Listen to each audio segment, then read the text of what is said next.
पंजाब सरकार की post matric scholarship योजना 245 करोड़ रुपए आवंटित ताकि अनुसूचित जाति के विद्यार्थियों को मिले उच्च शिक्षा। अगर मुझे ये स्कॉलरशिप ना मिलती तो शायद मैं अपनी पढ़ाई जारी न रख पाती। 2,31,000 विद्यार्थी पंजीकृत, 92 करोड़ की रकम दी जा चुकी। मैं AI/ML हमेशा से पढ़ना चाहता था। अगर स्कॉलरशिप नहीं होती तो मैं कभी भी एडमिशन नहीं ले पाता इस कोर्स में। मुख्यमंत्री भगवंत सिंह मान की कोशिशों से पंजाब बन रहा है रंगला पंजाब।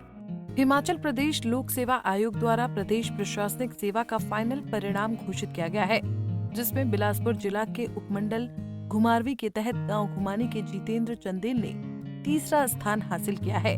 गौरतलब है कि इस बार 20 उम्मीदवारों ने HAS परीक्षा परिणाम में बाजी मारी है, जिनमें 9 उम्मीदवार HAS के लिए चयनित हुए हैं, जबकि 11 उम्मीदवार अन्य पदों के लिए चयनित हुए हैं। बता दें कि जितेंद्र चंदेल ने तीसरी कोशिश में पहले HAS प्री और फिर फाइनल परीक्षा पास कर तीसरा रैंक हासिल किया है। इससे पहले जितेंद्र 2 बार प्री परीक्षा पास करने में असफल रहे थे, जिसके बाद उन्होंने तीसरी कोशिश में HAS परीक्षा पास करने के लिए कड़ी मेहनत कर सफलता हासिल की। जितेंद्र चंदेल ने अपनी सफलता का श्रेय अपने माता पिता और अध्यापकों को दिया है। साथ ही उन्होंने युवाओं को नशे से दूर रहकर अपने लक्ष्य को हासिल करने के लिए प्रेरित किया। तो मेरा नाम जितेंद्र चंदेल है। मैंने HAS 2024 में 3rd रैंक से क्लियर किया है HAS। मेरी जो शुरुआती स्कूलिंग जो है वो Swami Vivekananda memorial public school Kandraur से ही हुई। उसके बाद मेरी +1 और +2 मिनरवा स्कूल से हुई। फिर उसके बाद मैंने ग्रेजुएशन की मेडिकल में बिलासपुर कॉलेज से। फिर उसके बाद मैं मास्टर्स करने गया पंजाब यूनिवर्सिटी। वहाँ से मैंने जूलॉजी डिपार्टमेंट से मास्टर्स की और फिर 2020 से मैं वहीं बायोकेमिस्ट्री डिपार्टमेंट में PhD कर रहा हूँ। किसको श्रेय देते हैं आप अपनी कामयाबी का?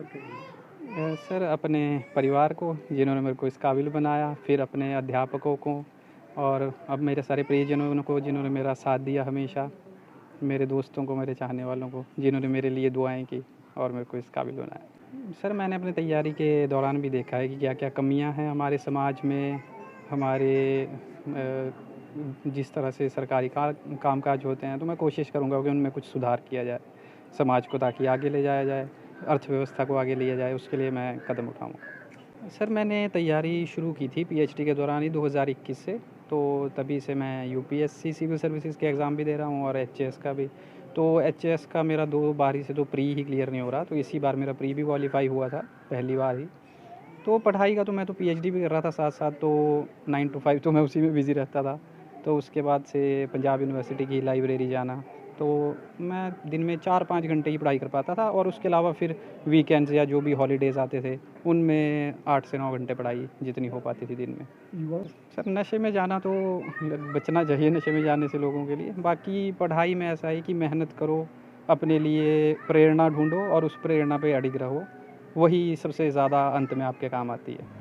वहीं जितेंद्र चंदेल की इस कामयाबी को लेकर उनके परिजनों में खुशी का माहौल है और उनके घर पर बधाई देने वालों का तांता लगा हुआ है। बड़ी खुशी हो रही है जी, और मैं इसका श्रेय इसके जहाँ स्कूल कॉलेज में जिस स्कूल में पढ़ा हूँ उसके गुरुजनों को और इस बच्चे को दे रहा हूँ। बाकी सब इस बच्चे की मेहनत है। देखो ये मतलब मेहनत तो काफ़ी करता था, बाकी तकरीबन बाहर ही रहा है, मतलब +2 के बाद बाहर ही रहा, खुद इसने अपने आप मेहनत की है। बड़ी खुशी हो रही, बहुत खुशी हो रही। सबको बधाई, सबको, हमारे गर्ग जी आए इनको भी बधाई, जितने भी आ रहे हैं सबको बधाई। जितेंद्र चंदेल को बधाई देने पहुंचे पूर्व कैबिनेट मंत्री राजेंद्र गर्ग ने भी इस उपलब्धि को पूरे घुमारवी क्षेत्र के लिए गौरवान्वित बताते हुए उनके उज्जवल भविष्य की कामना की है। ये हमारे लिए, हमारे इलाके के लिए बहुत ही गर्व की बात है, हर्ष की बात है कि हमारे इलाके से एक हमारे युवा साथी ने HAS की परीक्षा में तीसरा रैंक हासिल किया है प्रदेश के अंदर। और मैं इस अवसर पर जितेंद्र चंदेल को बहुत बहुत बधाई और शुभकामनाएं देता हूं। निश्चित रूप से उनकी मेहनत का परिणाम है कि आज इसका इतना खुशी का मौका हम सबको देखने को मिल रहा है और इनके सक्सेस होने से हमारे इलाके के युवा जो हैं उनको भी एक बहुत बड़ी प्रेरणा इस परिणाम से मिलेगी। और स्वाभाविक रूप से यहाँ हमारे इलाके से HAS IAS युवा जो है समय समय पर निकल रहे हैं। ये हमारे इलाके के लिए एक बड़ी ही गर्व की बात है, शान की बात है। मैं जितेंद्र को इस मौके पर पुनः अपनी ओर से बहुत बहुत बधाई और शुभकामनाएं देता हूँ। पंजाब केसरी के लिए बिलासपुर से मुकेश गौतम की रिपोर्ट।